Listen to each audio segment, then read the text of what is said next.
All right, guys. Good morning. Good morning to you on this Sunday morning. I am back with another video. This is Dion here, your 49er reporter. Uh, Definitely here with another video just on our opponents for the next year. So before I get everything started, definitely hit that like button, hit that subscribe button. Make sure you turn on those post notifications so I can keep you up to date on any and everything San Francisco 49ers. Now, we have the fourth to fifth hardest schedule next year by way of opponents and winning percentage.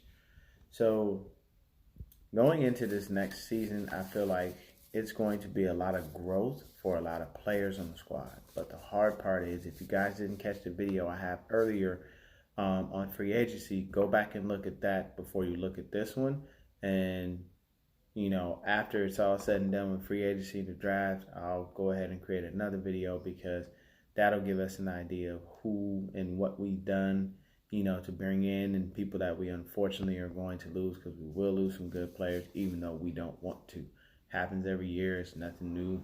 We would love for things to be correct, but it doesn't always work out that way. So with that being said, let's get started. So here are our out-of-division opponents. We have Philly, Buffalo, Washington, Green Bay, New Orleans, Dallas, the New York Jets, the New York Giants, the Pats, and the Miami Dolphins. So with the Philadelphia Eagles, you know how they finished. They went ahead. They finished 9-7. Number 14 offense, number 10 defense. Buffalo Bills 10-6. Made the playoffs, as the Eagles did. Number 24 offense, number 3 defense. They're right behind us. And then Washington 13-3. You know what I mean? Number 31 offense, number 27 defense. They were just bad last year. It's unfortunate. Green Bay 13-3, 18th ranked offense, and 18th ranked defense. But we all know what we did to Green Bay. New Orleans 13-3. You know what I'm saying? Number 9 offense, number 11 defense. You see what we did with New Orleans? Shootout, we won. Dallas 8-8, number 1 offense in the league. Number 9 defense. No playoffs for them. The Giants 4-12, number 23 offense, number 25 defense. Jets number 32 offense. They were last in the league in offense, but their defense was number 7. I have no idea how that happens, but that tells you that 7 out of them, the 7 wins that they got, definitely wasn't coming from just the offense. The defense made some things happen. And then, of course, the Pats, 12-4, number 15 offense, and they were number 1 defense because we were number 2. So, with that being said, man, the opponent's combined record that we have is 84-76. So they had a nice little winning percentage. That's not too bad. They're doing fairly well. But I can tell you right now, 5 teams above 500 that we face next year, and these are all out of division. Remember, I'm not talking about anybody in division. 4 teams below 500 that we face next year, and the Cowboys were at 500 as far as the winning percentage goes. We got 3 teams we played that we beat them last year: Green Bay, New Orleans, and Washington. So with Green Bay, we beat them twice. We beat them in the season. We beat them in the NFC Championship game to go to the Super Bowl. And with New Orleans, everybody remembers that shootout, and we all remember probably the greatest catch of the fucking season, catch and run from George motherfucking Kittle. Well, that's a grown ass man. George Kittle had his face. Lattimore had his hand in his face mask trying to bring him down. George Kittle was stiff arming him. He dragged 2 other players and just kept going, driving his legs. He was taught this in college, guys, at Iowa. Do not let one person bring you down, period. It took 3 to bring him down, and they almost didn't. So you get that catch, you tack on another 15 yards, easy kick from my man, Robbie Gould. He was good as gold on that one. Washington, we all remember how that turned out. 9-0. That was a mud bowl. That's literally what it was, bro. It was raining so hard, that there wasn't really much we could do, man. We ran the ball as best we could. There wasn't any scoring by either team, except for field goals, and we kicked 3 of them. And there you go. Robbie got us that W. Um, and then another thing is we have 5 defenses that were in the top 10 last year that we faced. You know what I'm saying? 2 that were 11, between 11 and 18, and 2 losers in Washington. And sorry about that, guy.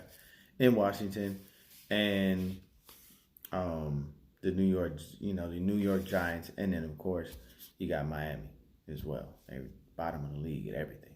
So very unfortunate. So then you jump over to it. 2 offenses that were in the top 10. That was Dallas and New Orleans. We played New Orleans. We beat that offense, so there's nothing to be worried about. Then we've got from 11 to 20, we got Philly, New England, and Green Bay. And then for that, I'm in the bottom half of the league. With 5 are in the bottom half of the league. We got Buffalo, the Giants, the Jets, Washington, and Miami. Because Miami is ranked number 27th in offense, number 30 in defense. So even though they came back and they had themselves I think they went 5-11 if I'm not mistaken, they still had a horrible year. Once again, it was that spark you see from Ryan Fitzpatrick that makes you think he's a starting quarterback. And I guarantee you, this coming year, if they roll with that dude again, they're gonna suck. He does that. He's an up and down kind of quarterback. It's always been who he is, but it's kept him in the league because he'll have that fantastic year, and the next thing you know, he'll have a shitty year, or he'll have a fantastic 6 games. The next 6 games will be crap. He's always been like that. It's never changed. So, you know what I mean? It's just crazy. But next thing we got on the list, this year we'll face a few top running backs. We'll face Zeke.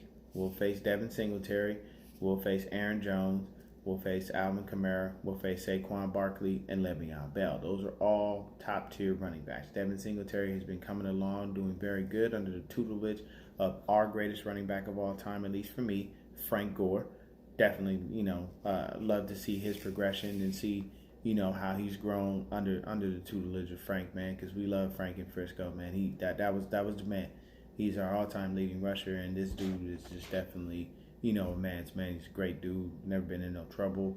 Always been a consummate professional. And then the next few running backs we have are AP. Adrian Peterson, Darius Geis. In Philly, we got this young kid, Miles Sanders, who did very well. I think he had about 800 yards this year.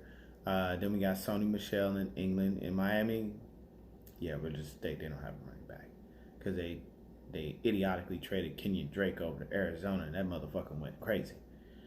So, the issue on D was rushing. And we came in at number 19 overall. It's weird. The first half of the season, man, with everybody in play, we were doing very well against the run.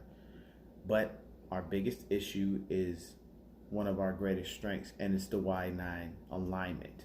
It does allow for gaps, really big gaps, because you have the defensive ends lining up outside of the tackles. And then you have your defensive tackles lining up to a point where there's almost just an open lane up the middle because they're lining up over I forget which shoulder of the guard, but it's basically giving them a situation where it's a continual collapsing of the pocket, but with no nose tackle or nobody running up the gut, it leaves a hole, and it's that alignment is very susceptible to the run. I watched the video earlier this year because that's what the Detroit Lions run, and this dude broke it down perfectly. I can't remember who he is, but shout out to that cat, man.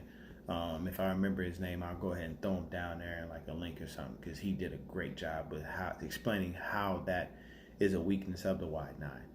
But to be honest with you, you got to look at the schedule. For the outside division opponents, we got the NFC least. We have the AFC East. AFC East only produced 2 playoff teams, and that was New England and Buffalo. NFC least only produced Philly as a contender because Washington was horrible, New York Giants were horrible, and then the Dallas Cowboys, they just couldn't get it together. Now, with Philly's got some offseason things they need to do. They need to figure out how the hell to keep Carson Wentz healthy, if anything, because that motherfucker's never healthy. That's unfortunate because he's a good player when he's healthy, but he sucks otherwise. So, then, they probably need to pick themselves up some receivers. Their defense is solid. I mean, a number 10 defense, I can't be mad at that. You know what I'm saying? I mean, I'm in the top 10 of defenses and I'm doing well. They were getting closer to that 14th ranked offense, but either way, they still got a few things they need to pick up. I think they found a nice little running back in Miles Sanders. He did some good things for them, but they do still need their receivers because they had no D-Jack, they had no Alshon Jeffrey. They were just struggling. It was at one point, man, I think they had mostly tight ends on the field playing receiver because it had literally had no receivers. So talk about the injury bug, man. It was like the worst of luck. But next up, we got Buffalo. Buffalo was brand new to the scene. It had been forever since they had made the playoffs. We all know the history of Buffalo with Jim Kelly and Thurman Thomas and Bruce Smith. Those guys went to 4 straight Super Bowls and lost 4 straight. It's got to be one of the worst, records in franchise history for any franchise in football to go to 4 straight Super Bowls and lose 4 times in a row. And they definitely were better than some of the teams they played, but it is what it is. But they did get back to the playoffs. They did get outed in the first round. But you got to give them credit, man. That defense held them down most of the time. And Josh Allen is going to come into it and be a great franchise quarterback. I think the future is very bright for that young man. Like I said, Devin Singletary's been doing some good things. Their defense is solid, rock solid. You have nothing bad you can say about them. They were number 3 in the league. Like you really can't be too upset with that. Washington next year, I can tell you this: they're going to go ahead and they'll most likely start. They'll start. Who's the kid they drafted out of Ohio State? I cannot remember his name for the life of me right now. Dwayne Haskins. There we go, Dwayne Haskins. They'll start him because they're just going to move on and move forward with him. They're not going to let Case Keenum start. You already know that much. And they're probably not going to depend on Colt McCoy because he's been a backup, and that's just what he was doing. You all know what happened with him, his little moment that he had in the season where he wound up taking a selfie with a fan and the game wasn't over, so he had to run a backup quarterback in there to finish off things. But rookie mistake, they still won the game.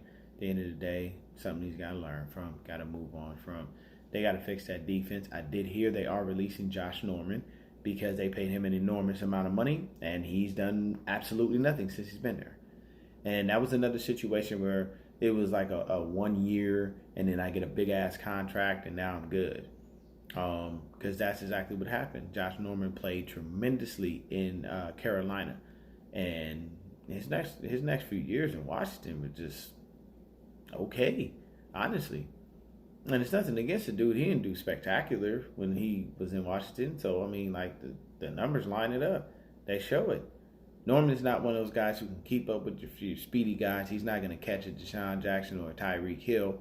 So if you beat him over the top, you beat him, But Norman's one of those more physical corners, line up, get in your face type of guys. And that's where he makes his bones at. But he just didn't do anything in Washington, so they're going to release him. He's a cap casualty, and I can understand why. No production, I ain't going to pay you that kind of money, especially if I can cut you and save it. Fuck that. Move it on. Get it, get better players, get more things. They got to fix their offensive line. They're probably going to have to go ahead and get rid of Trent Williams because he does not want to be there. He did not like the way he was treated. He definitely didn't like the way the doctors handled his injury, so he's out of there. So there's a lot of problems there. But Philly, I feel like that's an easy dub. Washington will beat them again. Buffalo, I don't know. That's a toss-up. You never know, man. Green Bay, what else do I have to say? You come up against the Niners, you still cry because we didn't draft you, and you keep complaining about it. And you've always said you're going to make us pay. You're going to make us wish that we drafted you. Doesn't look like we gave two fucks about that last year. Because we came in and we whooped your ass both times. The first time we got your ass 37-8. The second time we put you down so far in the first half that it was okay for us to let you score a couple times because we knew you wasn't gonna catch up at all.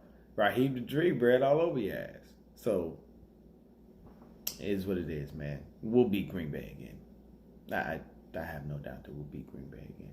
Green Bay, if they can get a number 2 receiver, they'll probably be better because all they have to rely on right now is Devontae Adams. Aaron Jones has been a great addition for them this year.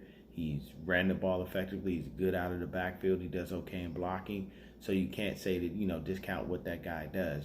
Aaron and, you got the triplets, but you do still need a number 3 receiver. You probably need more of a viable tight end for them. And then make sure that defense continues to grow. And they should be good, because they got the Smith brothers over there. They did some things. This year. But that's still another dub. New Orleans. We don't know if Drew Brees is coming back. He's mulling retirement. So we don't know who we're going to face. We don't know if Teddy Bridgewater hits free agency. We don't know if Taysom Hill hits free agency. So right now, I can't really say whether whether it'll be a competitive game, depending on who the quarterback is. Because Taysom Hill is a dual threat guy. He can run, he can pass. Shit, the motherfucker can catch. I wouldn't doubt if they put that dude in a linebacker.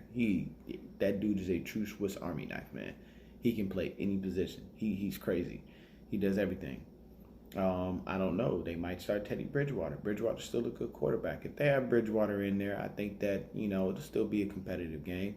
But New Orleans right now, I'm not going to call that a dub or a loss. Just the reason because I don't know who the fuck the quarterback's going to be. So they got to get that situation fixed there. When we played them, though, we gave them a hard game. We shut Alvin Kamara down. But Kamara was coming off like a stretch where he had missed a few games, man. So there was some rust on that dude. Kamara at 100%, man, that's a bad motherfucker out that backfield, boy. You got to be careful, man. He's great at pass catching, and he's great at, at running. So, he had a little rust on him, but, hey, it is what it is. So next up, we got the the Dallas Cowboys, man. And the reason I chuckle about the Cowboys is like every fucking year, man, you look at that team. On paper, bro, they should be Super Bowl contenders. They should be in the playoffs every fucking year. Every year, something goes wrong. I'm telling you, man, like, I have to agree with Stephen A. There's a black cat running around that franchise. And part of that black cat is Jerry Jones. I'm not going to lie. The reason that the Raiders sucked for so long, people, was because Al Davis would not get the fuck out of the way. He kept drafting people for speed. He drafted Darius Hayward-Bay because he ran a 4.3. And he had good top-end speed. Where's Hayward-Bay now? Can anyone tell me? Because I haven't seen him. Last time I saw him, I think he was with the Raiders, and he moved around. I think he went to the Steelers and played a little bit, but he was drafting speed, and he would be out there, just win, baby, just win. But yeah, as soon as he passed, you see the Raiders made some changes. They are now the Las Vegas Raiders. Nice little stadium, by the way. Nice stadium. Watch a little virtual tour of it. Actually, not too bad. But as far as the Dallas Cowboys, man, if they can get Jerry to back the fuck off and leave shit alone, man, and hire a real GM and let a GM bring in real players and fill the needs of the team, then they would be fine.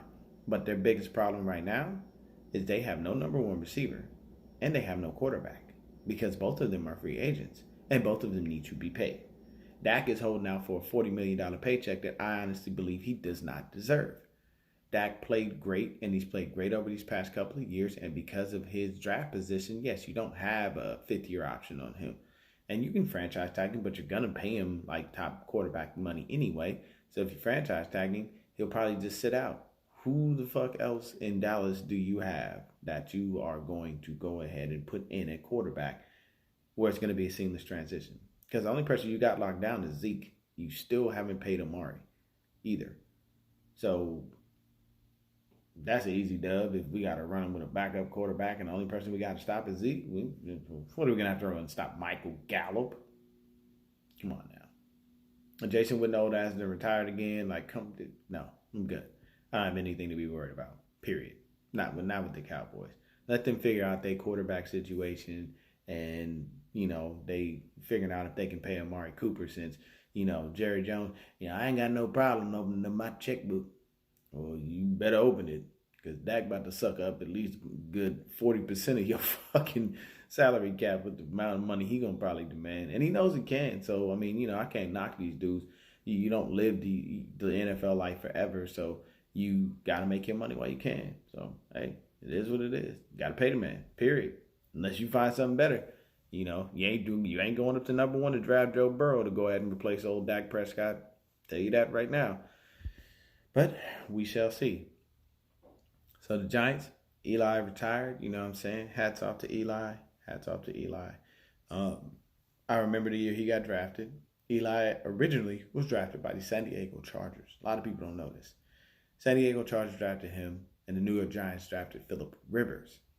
And because Eli made a really big fuss about playing in San Diego, he said he didn't want to do it. He definitely didn't want to play for that franchise. They swapped quarterbacks, literally. They didn't trade any picks, nothing. They literally swapped quarterbacks. All right, well, you take him. And Phillip went to San Diego and played there, had himself a great career.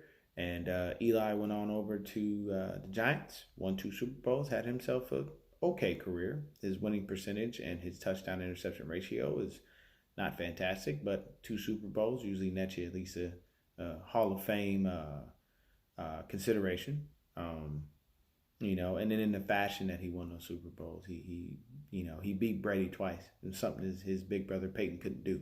So, it is what it is.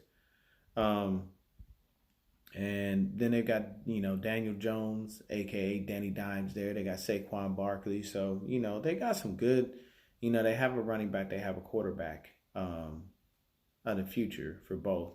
But they don't really have a viable number one receiver, not that I know of. I think Golden Tate is there. And Tate is a sure receiver. He's sure-handed guy. He always catches the ball. He runs hard. I think of Tate as like a smaller Anquan Bolden. But either way, it's still going to be a hard issue to be able to check that out. And see what they do. I don't see the Giants going anywhere unless they fix that defense. The defense is an atrocity. They got to get that figured out. So next up, we face the New York Jets. I'm not worried about their offense. I'm worried about their defense. I'm worried about Jamal Adams, things of that nature. Because with their offense, man, the offense is just horrible. It's just bad, man. You don't know about Robbie Anderson. Look like Le'Veon Bell. And it's just not to say anything about him as a person, but as a football move, it was the dumbest place he could go. You're going to go to the Jets, of all places. They haven't won anything in years.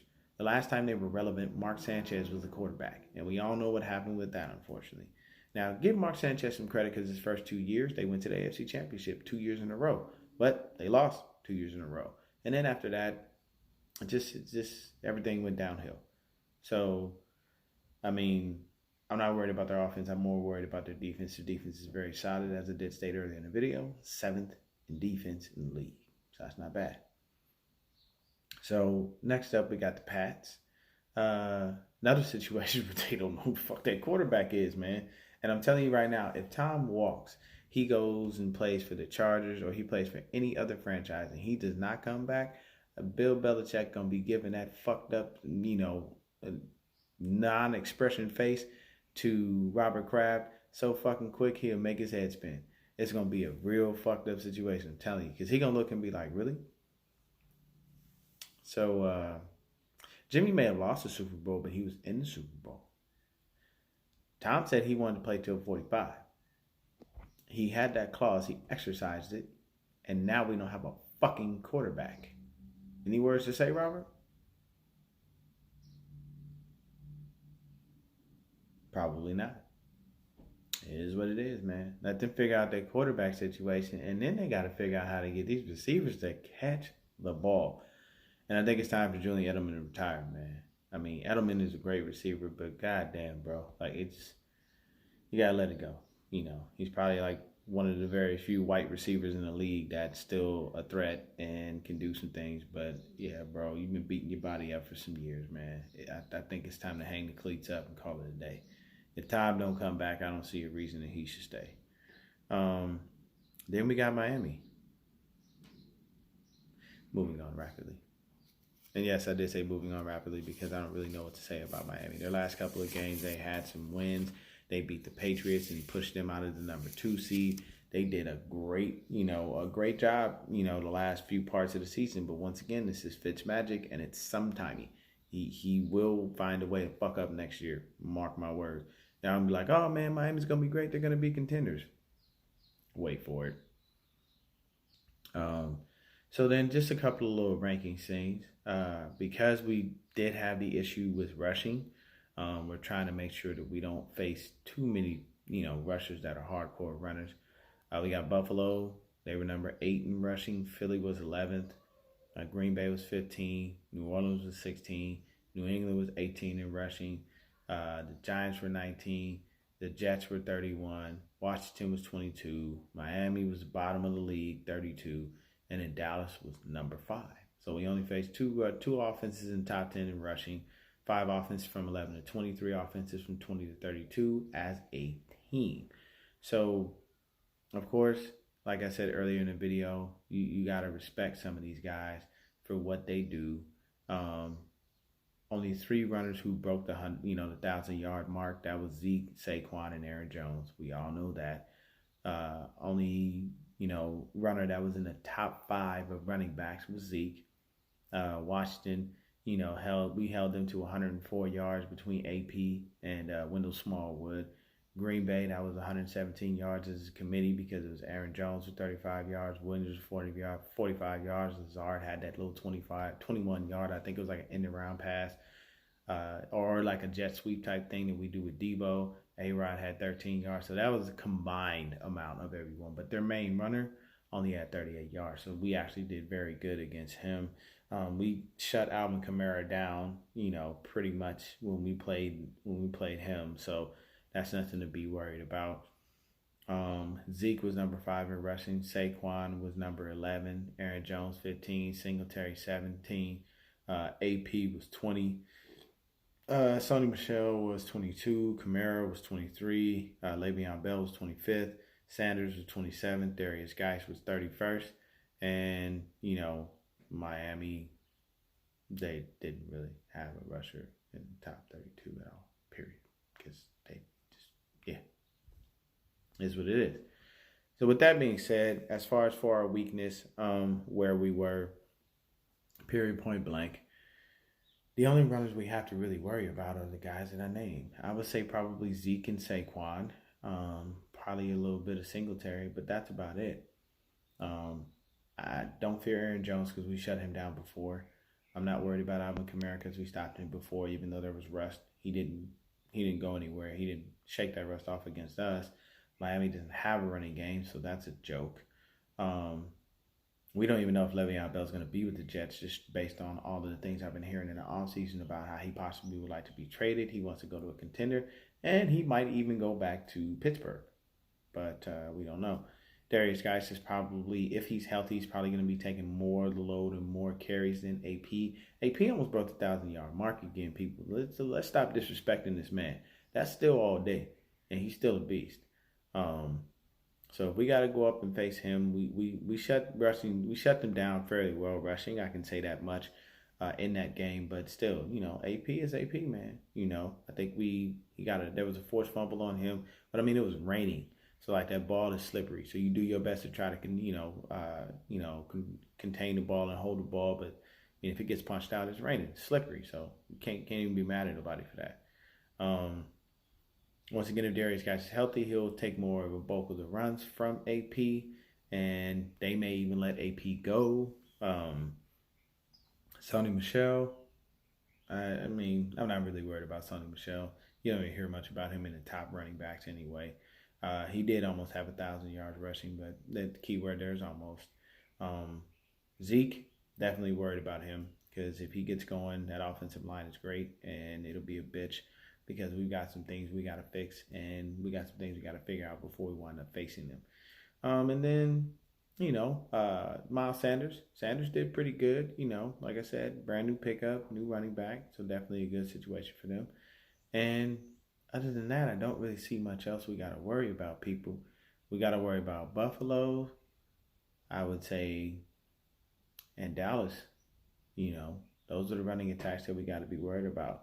You know, you got to respect young Miles Sanders in Philly, but I mean, I'm not too concerned with that. So that ends it for me, guys.